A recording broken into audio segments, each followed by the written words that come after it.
எனக்கு ரொம்ப பிடிச்ச தலைவர்களில் இந்திரா காந்தி. அவங்க இவ்வளோ பெரிய பணக்கார குடும்பத்தில் பிறந்திருந்தாலும் அவங்க எவ்வளோ எளிமையாக எப்படி நாட்டுக்கு சேவை செஞ்சாங்கன்னு நினைக்கும்போது ஒரு பெண்ணாக எனக்கு ரொம்ப பெருமையாக இருக்குது. அப்புறம் எனக்கு ஏதேதோ கொஞ்சம் ப்ராப்ளம் வரும்போதெல்லாம் நான் இந்திரா காந்தி தான் நினச்சிக்குவேன். ஏன்னா அவங்க எவ்வளோ இந்த நாட்டை எப்படி காப்பாற்றினாங்க, எந்த ஒரு ப்ராப்ளம் வரும்போது அதெல்லாம் நான் ஒரு உதாரணமாக என் வாழ்க்கையில் எடுத்துக்கிட்டு இருக்கேன். அப்பேற்பட்ட இந்திரா காந்தி அவர்கள் அவங்க டெல்லியில் கொலை செஞ்சது அது என்னால் வாழ்க்கையில் மறக்க முடியாத ஒன்று. அப்புறம் அப்போ நான் டெல்லியில் தான் இருந்தேன். அவங்க இப்படி ஆயிடுச்சுன்னு சொன்ன உடனே என்னால் அந்த துக்கத்தை தாங்கவே முடியல.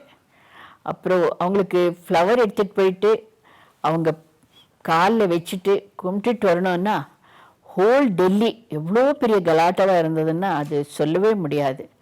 கடைசியில் நான் ஹோட்டலில் நான் டாஜ் ஹோட்டலில் இருந்தேன், அங்கே வச்சுருந்தாங்க ஃப்ளவர்ஸ். அந்த ஃப்ளவரை எடுத்துகிட்டு யாரோ ஒரு ரெக்கமெண்டேஷனில் நைட்டு 12 o'clock போனால் அவங்கள படுக்க வச்சுருந்தாங்க. இங்கே எல்லாம் அடிப்பட்டதெல்லாம் அப்படியே இருந்தது. அந்த காலில் அந்த பூ வச்சுட்டு அதை எப்படி எனக்கு என்ன அவங்க ஒரு பூ மாதிரி. இந்திரா காந்தி எல்லா பெண்களுக்கும் அவங்கள பிடிக்கும். ஒரு அரசியல்வாதின்றது ஒரு பக்கம், ஆனால் ஒரு ஆஸ் எ லேடி அந்த டிக்னிஃபைடாக அந்த நடந்து வருது, அந்த ஒரு எளிமை, அதெல்லாம் பார்க்கும்போது உண்மையிலே அவங்க எவ்வளோ பெரிய ஒரு தலைவி அப்படின்றது எங்கள் மாதிரி பெண்களுக்கு ரொம்ப பெருமையாக இருக்குது. போய் அவங்க பாதத்தில் பூ வச்சுட்டு. ஆனால் ஒரு விஷயம் என்னன்னா, நான் அப்போ அந்த அந்த சம்பவம் நடக்கும்போது நான் டெல்லியில் இருந்து பாருங்கள். அதனால் இந்திரா காந்தி கடைசி அவங்க முகத்தை பார்க்குற எனக்கு ஒரு சான்ஸ் கிடச்சிது. உண்மையிலே எனக்கு ஒரு என்னன்னு சொல்கிறது, சில ஒரு துக்கத்துலேயோ ஏதோ ஒரு சின்ன சந்தோஷம் அவங்கள பார்த்தேனே அப்படின்னு சொல்லிட்டு. அவங்கள என் வாழ்க்கையில் மறக்க முடியாத ஒரு பெண். 87 நான் நினைக்கிறேன். அப்போ இந்த கர்நாடகத்தில் எலெக்ஷன் வந்திருந்தது. கர்நாடகத்தில் இந்தியாவில் எலெக்ஷன் வந்திருந்தது. அப்போ எனக்கு டெல்லியில் இன்டர்நேஷ்னல் ஃபிலிம் ஃபெஸ்டிவலுக்கு என்னை கூப்பிட்டுருந்தாங்க. நானும் எங்கள் பசங்க டெல்லிக்கு போனோம். போகும்போது ஃப்ளைட்டில் என் பொண்ணு இந்திரா, அவளுக்கு இந்திரான்னு பேர் வச்சுருக்கேன். எதுக்குன்னா எனக்கு இந்திரா காந்தி இஷ்டம்னு சொல்லிட்டு இந்திரான்னு பேர் வச்சுருக்கேன். அவள் இப்போ சின்ன பொண்ணு, அவள் என்ன பண்ண தூங்க ஆரம்பித்தா. ஃப்ளைட் எனக்கு ரொம்ப லேட் ஆகிடுச்சி. நைட்டு கிட்டத்தட்ட ரொம்ப லேட்டு. குழந்தைக்கு தூக்கம் வந்துடுச்சு. என் மடியில் தலை வச்சுட்டு என் பக்கத்தில் ஒருத்தர் உட்கார்ந்துருந்தார். அவர் மேலே கால் தூக்கி போட்டாள். நான் உடனே சொன்னேன், ஐயோ அப்படி காலை போடக்கூடாதுன்னு சொல்லிட்டு அந்த 2 கால் எடுக்க போனேன். அவர் உடனே சொன்னார், இல்லை இல்லை பரவாயில்ல இருக்கட்டும் அப்படின்னு சொல்லிட்டு பேக்லேருந்து ஒரு பேப்பர் எடுத்து காமிச்சார். அந்த பேப்பரில் சரோஜி தேவி எலெக்ஷன் நிற்க போகிறாங்க அப்படின்னு இருந்தது. அப்போ நான் சொன்னேன், இல்லை நான் எலெக்ஷனில் நிற்க மாட்டேன் அப்படின்னு. அப்புறம் அவர் கேட்டார், உங்களுக்கு ராஜீவ்காந்தி பார்க்கணுன்னு ஆசை? ஐயோ எனக்கு ரொம்ப ஆசை, அந்த அதிருஷ்டம் எனக்கு இருக்குது அவரை பார்க்குறதுக்கு அப்படின்னு சொன்னேன். சரின்னு சொல்லிட்டு அவள் ஃப்ளைட் போய் நைட்டு 2 o'clock 3 o'clock டெல்லியில் இறங்கிச்சு. அப்போ நாங்கள் எல்லாம் இறங்கிட்டு அசோக் ஹோட்டலுக்கு போயிட்டோம். அசோக் ஹோட்டலுக்கு போயிட்டு எல்லோரும் காலை எழுந்துச்சி எல்லாம் முடிச்சுட்டு கீழே ஒரு அனௌன்ஸ்மெண்ட் வருது, பி சரோஜா ஒரு கால் வந்திருக்கு, இப்போ டெலிஃபோன் வந்திருக்கு, அவங்கள உடனே டெலிஃபோனுக்கு கூப்பிடுங்க அப்படின்னு. எனக்கு தூக்கி வாரி போயிடுச்சு. எங்கள் அம்மாவுக்கு ஏதோ உடம்பு சரியில்லை என்னமோ, எதுக்காக என் பேரை கூப்பிட்றாங்கன்னு சொல்லிட்டு நாங்கள் ஓடி போயிட்டு இந்த ஃபோன் எடுத்து கேட்டால், ராஜீவ்காந்தி மீட் பண்ணணுமா அவங்கள, அதனால் உங்களை வர சொல்லியிருக்காங்க, நீங்கள் 3:30 மணிக்கு ரெடியாக இருங்க அப்படின்னுங்க. எனக்கு அப்படியே ஒரு ஆச்சரியம். இது என்ன கடவுளை, சும்மா நம்ம பார்க்கணுன்னு ஆசைப்பட்டு இப்படி வருது. யாராவது வேணும்னு என்னை கலாட்டா பண்ணுறதுக்கு அப்படி சொல்லியிருக்கலாம். இல்லைன்னா வேறு யாராவது ராஜீவ்காந்தி பார்க்கலான்னு கூட்டிகிட்டு போயிட்டு வேறு எங்கேயாவது கூட்டிகிட்டு போயிட்டு என்ன பண்ணுறதுன்னு பயந்துக்கிட்டு நாங்கள் என்ன பண்ணோம், இருக்கட்டும் எதுக்குன்னு சொல்லிட்டு அசோக் ஹோட்டலில் போயிட்டு அங்கே ஃப்ளவர் கேட்டோம். அவங்க நான் சொன்னேன், இந்த மாதிரி ராஜீவ்காந்தி கொடுக்கணும், நல்ல ஃப்ளவராக கொடுங்க அப்படின்னு. அவங்க எல்லோ ரோசஸை ஃப்ளவர் கொடுத்தாங்க. வச்சுட்டு நாங்கள் என்ன பண்ணோம், ஒரு இடத்துல உட்காந்துருக்கோம். அவங்க வர்றவங்க நமக்கு தெரியாதவங்க, அவங்களோட நம்மளை கூட்டிகிட்டு போயிட்டா என்ன பண்ணுறது? உண்மையிலே ராஜீவ்காந்தி சொல்லியிருக்காரோ இல்லைன்னா வேறு யாராவது கூப்பிட்றாங்களோ, எங்களுக்கு ஒரே கன்ஃபியூஷன்ஸ் ஆகிப்போச்சு, என்ன பண்ணுறதுன்னு தெரில. உட்காந்துருக்கும்போது கடைசியில் பார்த்தா அந்த ஃப்ளைட்டில் இருந்தார், அவர் தான் வந்தார். வந்தவுடனே எங்களுக்கு ஆச்சரியமாக போச்சு. அவர் அவர் பேர் பாலின்னு சொல்லிட்டு உங்களை ராஜீவ்காந்தி கூட்டிகிட்டு வர சொன்னார், வாங்க அப்படின்னாரு. அப்புறம் அவங்க காரில், நாங்கள்லாம் எங்கள் காரில் போகல, அவங்க காரில் போனால் அங்கே ராஜீவ்காந்தி இருக்கிற வீட்டுக்கு கூட்டிகிட்டு போயிட்டு அங்கே ஒரு கிட்டத்தட்ட எங்களுக்கு ஏதோ ஒரு இதெல்லாம் ஃபோட்டோ எல்லாம் கொடுத்தாங்க. அதை கழுத்தில் மாட்டிக்கணும். ஒரு கார்லேருந்து சேஞ்ச் பண்ணி அங்கே ராஜீவ்காந்தி இருக்கிற இடத்துக்கு அந்த கார் போய் நின்றுச்சு. நின்னோட நாங்கள் இறங்கினோம். இறங்கிட்டு நாங்கள் உள்ளே போகிறோம். இப்படி கதை திறந்தோடனே ராஜீவ்காந்தி நிற்கிறாரு. எனக்கு எப்படி ஆகிப்போச்சுன்னா அது சொல்ல முடியாது. அந்த ஒரு ஹேண்ட்ஸம், அந்த ஒரு கலரு, அந்த ஒரு அழகான முகத்தை பார்த்து நான் அப்படியே அசந்து போயிட்டேன். அப்புறம் சரோஜாஜி ப்ளீஸ் கம் அப்படின்னாங்க. கூட்டிகிட்டு போயிட்டு நான் அந்த ரோஸ் எடுத்து அவர் கையில் கொடுத்தேன். அந்த ரோஸ் பார்த்த உடனே Sonia will like this colour roses அப்படின்னாரு. அப்புறம் வந்துட்டு கொடுத்து, அப்புறம் என் பொண்ணை பார்த்து கேட்டார், வாட்ஸ் யுவர் நேம் அப்படின்னு கேட்டார். Indira. Oh my mother's name அப்படின்னாரு. அப்புறம் என்கிட்ட கேட்டார், நான் உங்களை கேட்க போகிறேன், நீங்கள் செய்யணும். எனக்கு தூக்கி வரப்பிடிச்சா, ஐயோ அவர் எங்கே நான் எங்கேன்னு கேட்குறேன்னு சொல்லிட்டு, கர்நாடகத்தில் மண்டியாவில் நீங்கள் எம்பியாக நிற்கணும். அப்போ நான் சொன்னேன், ஐம் வெரி சாரி, எனக்கு அரசியலில் எனக்கு இன்ட்ரெஸ்ட் கிடையாது, எனக்கு எதாவது வேலை கொடுங்க, சோஷியலாக ஒர்க் பண்ணுறதுக்கு, சொசைட்டியில் ஒர்க் பண்ணுறதுக்கு வேலை கொடுங்க, அது செய்கிறேன் நான். பட் எனக்கு கண்டிப்பாக எனக்கு அரசியல் வர்றதுக்கு எனக்கு கொஞ்சம் கூட இஷ்டம் இல்லை அப்படின்னேன். அப்புறம் அப்படியே யோசனை பண்ணிவிட்டு அப்புறம் சொன்னார், யூ ப்ளீஸ் ப்ராமிஸ் மீ அப்படின்னாரு. என்னன்னு சொன்னேன், நீங்கள் எங்கேயும் போய் கேன்வஸ் பண்ணக்கூடாது எந்த பார்ட்டிக்கும் அப்படின்னாரு. நான் எனக்கு அரசியலே பிடிக்கல, நான் எங்கே போய் கேன்வஸ் பண்ண போகிறேன் அப்படின்னு சொன்னேன். அப்புறம் சொல்லிவிட்டு உடனே ஃபோட்டோகிராஃபரை கூப்பிட்டு என்னையும் என் குழந்தைய எங்களெல்லாம் நிற்க வச்சு ஃபோட்டோ எடுத்து அந்த ஆளுக்கு சொன்னார், அவங்க அசோக் ஹோட்டலில் இருக்காங்க, அந்த ஃபோட்டோவை இன்றைக்கி நைட்டே கொண்டு போய் அவங்களுக்கு கொடுத்துடணும் அப்படின்னாரு. அப்புறம் நாங்கள் அவருக்கு எல்லாம் தேங்க்ஸ் சொல்லிவிட்டு ரொம்ப, அப்போ எனக்கு ஏதோ ஒரு டெல்லியில் எனது ஒரு பெரிய ப்ராப்ளம் இருந்தது. அப்போ எல்லோரும் போகும்போது எனக்கு சொன்னாங்க, எப்படி ராஜீவ்காந்தி பார்க்க போகிறேன், நீ அங்கே போயிட்டு அவருக்கு சொன்னேன்னா ஒரு செகண்டில் ஒன் வேலை ஆகும்னாரு. நான் போகும்போது நினச்சிட்டு, இப்போ நாங்கள் போனோன்னு அவர் பார்த்த உடனே, ஐயையோ நம்ம இங்கே வந்திருக்கோம், இப்போ போயிட்டு அவர்கிட்ட எனக்கு இந்த ஹெல்ப் வேணும்னா இதுதான் இந்த அம்மா வந்தாங்களான்னு நினச்சிக்கிட போகிறாங்கன்னு சொல்லிட்டு நான் வந்துட்டு அந்த ஹெல்ப்பை நான் கேட்க போகல. பெரிய இன்றைக்கி ஒரு கோடிக்கணக்கான ப்ராப்பர்ட்டி அது என்னது. அப்புறம் நான் கேட்கவே இல்லை. வெளியில் வந்தோடனே எல்லோரும் திட்டினாங்க, போயிட்டு கேட்காம வந்திருந்தால் உன்னுடைய ப்ராப்ளம் சால்வ் ஆகிருக்குன்னு. அந்த ப்ராப்ளம் இது வரைக்கும் இழுத்துட்டு இன்னும் நடந்துக்கிட்டே இருக்குது. அது இந்த என்னுடைய ப்ராப்பர்ட்டி விஷயம் இன்னைக்கு கோடிக்கணக்கான சொத்து அது. ஆனால் என்ன பண்ணுறது, நான் அவரை கேட்கவும் இல்லை, அது இப்படியே நடந்துட்டு வருது. அது எப்போ முடியுதோ தெரியல. எதுக்கு சொல்கிறேன்னா, அவரை பார்த்த உடனே நான் கேட்க வேண்டியதெல்லாம் மறந்து போயிடுச்சு எனக்கு. அப்புறம் கேட்கக்கூடாதவரே அப்படின்னு நினச்சிட்டேன்.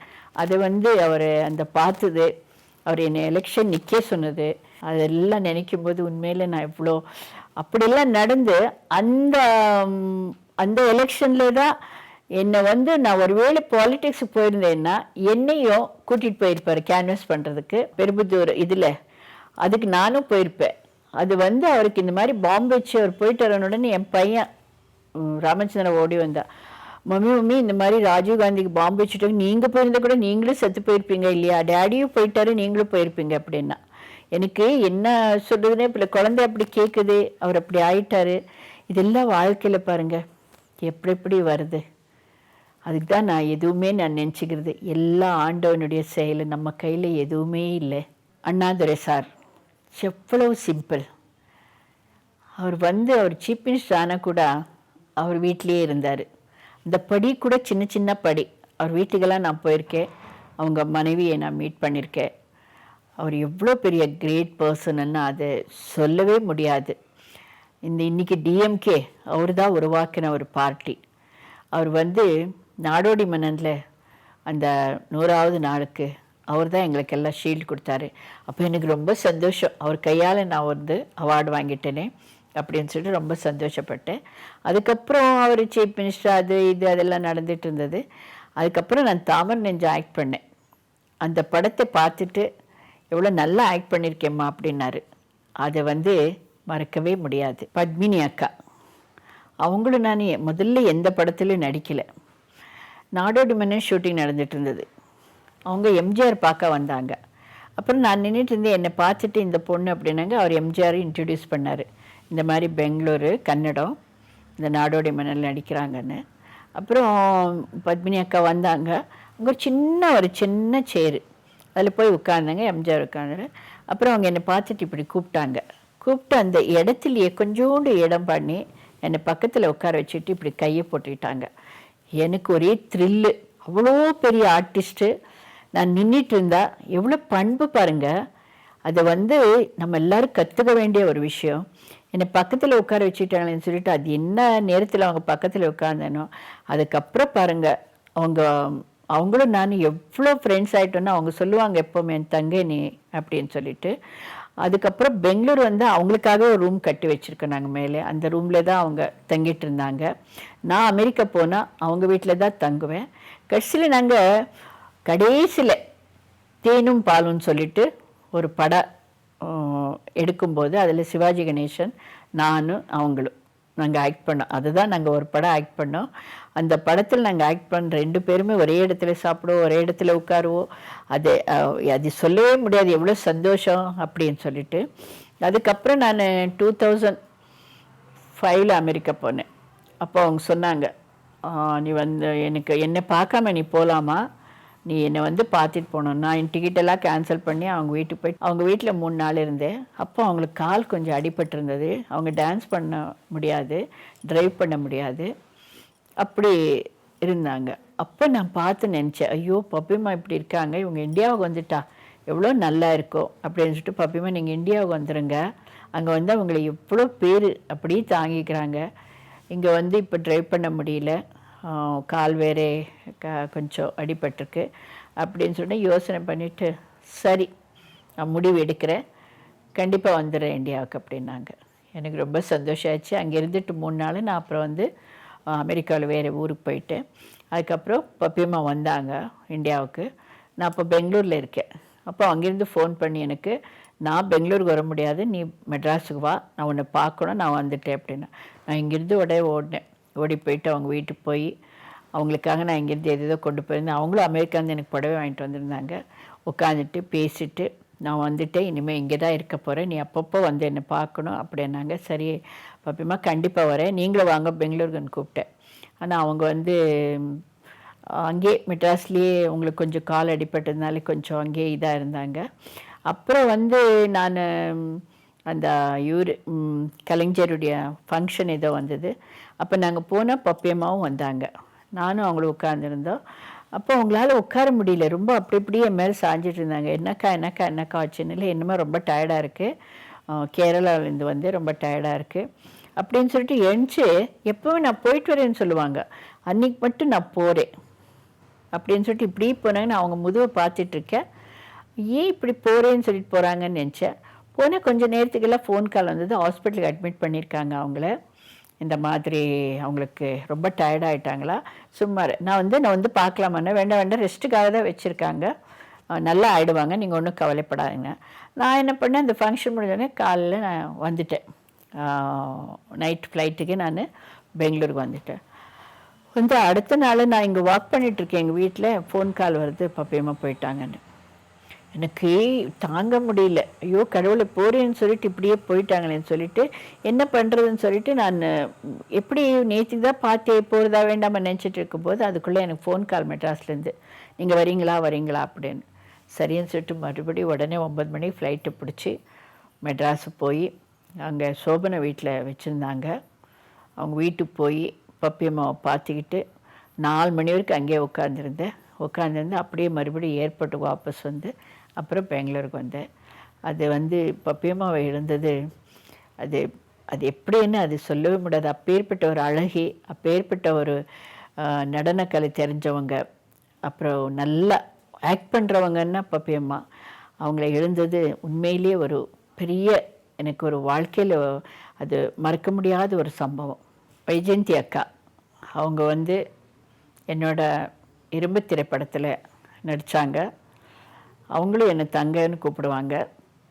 அது எங்கள் ஃப்ரெண்டு சுஷிலா பத்மநாபனுடைய 60வது பர்த்டே. அப்போ வந்து இவங்க வைஜெயந்தி அக்கா வந்தாங்க, நானும் போயிருந்தேன், பெங்களூர்லேருந்து போயிருந்தேன். அப்போது பப்பியம்மா வந்திருக்காங்க அமெரிக்கான்னு தெரிஞ்சது. நான் ஒரு ஃபோன் பண்ணேன், உடனே கூப்பிடல, ஒன்றும் இல்லை, உடனே ஓடி வந்துட்டாங்க அந்த ஃபங்க்ஷனுக்கு. வந்த உடனே எங்கள் 3 பேரையும் சேர்த்து எடுத்த அந்த படம் வந்து அது எத்தனை காப்பீஸ் வாங்கியிருக்காங்க. எல்லாருமே எங்களுக்கு கொடுங்க, நீங்கள் 3 பேர் இருக்கீங்க, எங்களுக்கு வேணும்னு சொல்லிட்டு அந்த ஃபோட்டோவை வாங்கியிருக்காங்க. அதை வந்து இந்த இங்கே 3 பேருக்கு அது எது கடவுளுடைய தெய்வமோ என்ன எனக்கு ஒன்றுமே புரியல. ஒரு அன்பு, ஒரு ஏதோ போன ஜென்மத்தில் நாங்கள் அக்கா தங்கச்சியாக பிறந்திருந்தோமோ என்னமோ ஒன்றும் தெரியல. இப்போவும் வைஜெயந்தி அக்கா அவங்க மெட்ராஸில், நான் அவங்க வீட்டுக்கு போய் அங்கே சாப்பிட்டுட்டு அவங்களோட பேசிட்டு, இப்போ அவங்க பையனுக்கு இங்கே பெங்களூரில் கல்யாணம் பண்ணாங்க ஆகஸ்ட் 24. நான் போய் அவங்க கல்யாணத்தில் நீ சாப்பிடாம போகக்கூடாதுன்னு சொன்னாங்க. எனக்கு அவங்கன்னு ரொம்ப கௌரவம். அவங்க மாதிரி ஒரு அழகியை நம்ம பார்க்கவே முடியாது. அப்புறம் அங்கே போய் அந்த கல்யாணத்தில் இருந்து சாப்பிட்டுட்டு வந்து இப்போது நாங்கள் வந்து அப்பப்போ பேசிகிட்ருப்போம். அவங்க பர்த்டேன்னு நான் விஷ் பண்ணுவேன். மெட்ராஸ் போனால் அவங்க வீட்டுக்கு போயிட்டு வருவேன். அவங்களும் ஒரு சிறந்த ஒரு அழகி, ஒரு நல்ல டான்ஸரு, அப்புறம் நல்ல ஆர்டிஸ்ட்டு. நமது முதல் பாரத பிரதமர் ஜவஹர்லால் நேருவை பற்றி சரோஜா தேவி அம்மா என்ன சொல்கிறாங்கன்னு பார்க்கலாம். டெல்லியில் இன்டர்நேஷ்னல் ஃபிலிம் ஃபெஸ்டிவல் நடந்தது. அப்போ வந்து நாங்கள் எல்லாம் போயிருந்தோம். 100 கண்ட்ரிஸ்லேருந்து வந்திருந்தாங்க எல்லோரும். வந்திருக்கும்போது ஜவஹர்லால் நேரு அப்போல்லாம் என்னன்னா, டெல்லியில் ஏதாவது ஃபங்க்ஷன் நடந்தால் டாக்டர் ராதாகிருஷ்ணா இல்லைன்னா அவங்க பிரைம் மினிஸ்டரே வந்து எங்களுக்கெல்லாம் பரிசு கொடுப்பாங்க அப்போது. ஏன்னா அவ்வளோ இந்த காலத்து மாதிரி செக்யூரிட்டி அது இதெல்லாம் ஒன்றும் கிடையாது அப்போது. அதனால் வந்து அந்த ஃபஸ்ட்டு படம் எது ப்ரைஸ் வந்திருக்கு அந்த படம் போடும்போது இந்த பிரைம் மினிஸ்டர் எங்களோட உட்காந்து பார்ப்பார். அது ஒரு ரொம்ப ரொம்ப ஒரு ஸ்வீட் மெமரின்னு சொல்ல முடியாது. அப்போ எல்லாரையும் கூப்பிட்டாங்க, என்னை வந்து சரோஜான்னு கூப்பிட்டாங்க. நான் ஸ்டேஜுக்கு போனேன். போன உடனே அந்த ஃபோட்டோ பாருங்கள், நான் எப்படி சிரிச்சிட்ருக்கேன். அந்த மாதிரி நான் சிரிக்கவே இல்லைன்னு நினைக்கிறேன். அந்த போன என்னை பார்த்து தும் பஹத் சம்க் ரஹே ஹோ அப்படின்னாரு. எத்தனை பேர் இருந்தாங்க. எல்லாரும் விட்டுட்டு என்னை அப்படி சொன்ன உடனே என்னால் அந்த சந்தோஷத்தை தாங்க முடியல. ஓன்னு அவ்வளோ வாயை திறந்து அப்படி சிரிச்சிருக்க பாருங்க. அந்த ஃபோட்டோ பார்த்தீங்க உங்களுக்கு புரியும் எவ்வளோ எப்படி வந்திருக்குன்னு. அப்புறம் வந்து அப்போ எனக்கு ஒரு ஷால் கொடுத்தாரு. அந்த ஷாலை நான் இன்னும் பத்திரமா வச்சுக்கிட்டுருக்கேன். அவர் எத்தனையோ பேர் அவரை பார்த்ததில்லை, ஆனால் நான் அவரை பார்த்துருக்கேன், பேசியிருக்கேன் அப்படின்னு நினைக்கும் போது ரொம்ப பெருமையாக இருக்குது. முன்னாள் ஜனாதிபதி அப்துல் கலாம் அவர்களை சந்திச்சதை பற்றி என்ன சொல்கிறாங்கன்னு கேட்கலாம். டெல்லியில் இந்த 2007 நான் நேஷ்னல் அவார்டுக்கு சேர்மனாக இருந்தேன். அங்கே நான் போயிட்டு அசோக் ஹோட்டலில் தங்கியிருந்தேன். டெய்லி 4 படம் பார்க்கணும். அப்புறம் வந்து டைமே இல்லை. அப்புறம் எனக்கு தோணுச்சு, இவ்வளோ நாள் கிட்டத்தட்ட 1.5 மாதம் அங்கே நான் தங்கியிருக்கணும். அந்த படம் எல்லாம் பார்த்து செலக்ட் பண்ணி அதை வந்து அனௌன்ஸ் பண்ணுற வரைக்கும். நான் என்ன நினச்சேன்னா, அப்போ ஆகஸ்ட் மாதம் அப்போ நான் என்ன பண்ணேன்னா, எப்படியாவது அப்துல் கலாம் சாருக்கு எவ்வளோ நல்ல பேர், அது தமிழர் பிரசிடெண்ட்டாக இருக்கார், அவர் ஒரு நிமிஷம் பார்க்கலாமேன்னு சொல்லிட்டு நான் அந்த அதிகாரிகளுக்கெல்லாம் சொன்னேன், கொஞ்சம் அப்துல் கலாம் சாரை பார்க்கணுன்னு. ஐயோ இப்போ ஆகஸ்ட் 15 விழா இருக்கிறதுனால அவருக்கு டைமே இருக்காது, பார்க்க முடியாது அவரே அப்படின்னா. நான் என்ன பண்ணேன், எப்போவுமே எனக்கு ஒரு பழக்கம், ஒரு மரத்துக்கு கல்லடிப்பேன், இலையாவது விடும் இல்லைன்னா கல்லாவது கீழே விடும், அந்த ஒரு நம்பிக்கை எனக்கு இருக்குது. சரி, ஒரு லெட்ரு போட்டுட்டு எனக்கு 12ஆம் தேதி ஒரு அப்பாயின்மெண்ட் கொடுங்க, நான் இந்த மாதிரி பி சரோஜா தேவி நான் வந்து உங்களை மீட் பண்ணணும்னு சொல்லிட்டு ஒரு லெட்ரு அனுப்பிச்ச உடனே பின்னாடி ஒரு லெட்ரு வருது, நீ 12ஆம் தேதி 3:30 மணிக்கு வந்து மீட் பண்ணலாம். அங்கே இருக்கிறவங்களுக்கெல்லாம் ஒரே ஆச்சரியம், இது எப்படி, ஏன்னா அவர் தமிழர், அவருக்கு தெரியும் நம்ம எவ்வளோ அன்பு வச்சுருக்கோம் அப்படின்னு சொல்லிட்டு. சரின்னு சொல்லிட்டு உடனே கூப்பிட்டாரு. நான் 3:30 மணிக்கு போனேன். போன உடனே அப்போ அங்கே பார்க்குறேன், இந்த ராஷ்டிரபதி பவனில் திருவள்ளுவர் சிலை, பிள்ளையார் சிலை, நடராஜர் சிலை எல்லாம் நிறைய பெருசாக வச்சுருக்காரு. அப்புறம் வந்து அதெல்லாம் பார்த்துட்டு அப்புறம் ரூமுக்கு போனால் நிறைய டிஃபன்லாம் கொடுத்தாங்க. சாப்பிட்ட உடனே அவர் பேசிகிட்டே இருக்கார், உன்னுடைய பாலும் பழம் பார்த்தேம்மா, உன்னுடைய கல்யாண பரிசு பார்த்தேன், இவர் எப்படி அவர் எப்படி பேசிகிட்டு இருக்கு. எனக்கு பயம் வந்துருச்சு, எத்தனை பேர் வெயிட் பண்ணுறாங்க, இவர் என்ன நம்மளை பற்றி இவ்வளோ நேரம் பேசிகிட்டு இருக்காருன்னு சொல்லிட்டு. அப்புறம் என்ன விஷயம் என்னன்னு சொன்னேன், இந்த மாதிரி நேஷ்னல் அவார்டு சேர்மனாக வந்திருக்கேன், நான் படங்களெல்லாம் you must select all good films, don't compromise with anyone, நான் தான் வந்து ப்ரைஸ் கொடுக்க போகிறேன், அதனால் நீ வந்து எல்லாம் நல்லபடியாக அந்த வேலையை நீ நல்லா செய்யணும் அப்படியெல்லாம் சொல்லி கடைசியில் ஃபோட்டோகிராஃபரை கூப்பிட்டு எனக்கு வந்து ஃபோட்டோ எடுக்க சொல்லி, இந்த ஃபோட்டோ கொண்டு போய் கொடுத்துறப்பான்னு சொல்லி எல்லாம் அந்த அளவுக்கு ஒரு ஒரு ஆர்டிஸ்ட் மேலே அவ்வளோ ஒரு பிரியத்தோடு அத்தனை பிஸிலி என்னை கூப்பிட்டாரு. Is a really great person. Kalaignar கருணாநிதியை பற்றி சரோஜா தேவி அம்மா என்ன சொல்கிறாங்கன்னு கேட்கலாம். திரு கருணாநிதி சார், அவரை பற்றி அவர் எப்படின்னா, அவர் தான் தமிழ் தான் கருணாநிதி சார். அவருடைய 2 அவர் டைலாக் எழுதியிருக்கிற 2 படத்தில் நான் நடிச்சிருக்கேன். ஒன்று எல்லோரும் இந்நாட்டு மன்னர், இன்னொன்று இருவருள்ளும். இருவருள்ளம்ல அவருடைய டைலாக் பேசும்போது எனக்கு பயம் வந்துருச்சு, சரியாக பேசுவேனோ இல்லையோன்னு சொல்லிட்டு. நல்ல வேலையாக அந்த சிவாஜி கணேசோட பேசும்போது, அவர் சிவாஜி கணேசு கூட அவ்வளோ ஒரு என்கரேஜ்மெண்ட் கொடுத்தார். LV Prasad direction. அந்த டைலாகை நல்லா பேசினேன்னு எல்லாரும் சொன்னாங்க. அந்த படத்தில் எனக்கு நல்ல பேர், இருவருள்ளும். அது ஒரு நாவல், அதில் எனக்கு ஒரு நல்ல பேர் வந்தது. அதுக்கப்புறம் அவர் எப்போ நம்ம வந்து ஒன்று அவர்கிட்ட கம்யூனிகேஷன், நம்ம ஃபோன் பண்ணால் உடனே அவர் திருப்பி கூப்பிடுவார். என்னம்மா விஷயம், என்ன சமாச்சாரம், என்ன பெங்களூர்லேருந்தே பேசுகிறீங்களா, மெட்ராஸ்க்கு வர மாட்டிங்களா அப்படின்னு கேட்பார். இப்போ கொஞ்ச நாளைக்கு முந்தி எனக்கு உடம்பு சரியில்லாமல் நான் மெட்ராஸில் இருக்கும்போது அவருக்கு ஃபோன் பண்ணேன். உடனே லைனுக்கு வந்தார். எனக்கு கொஞ்சம் நான் உடனே பெங்களூருக்கு போகணும், எனக்கு கொஞ்சம் அரேஞ்ச் பண்ணி கொடுங்க அப்படின்னு.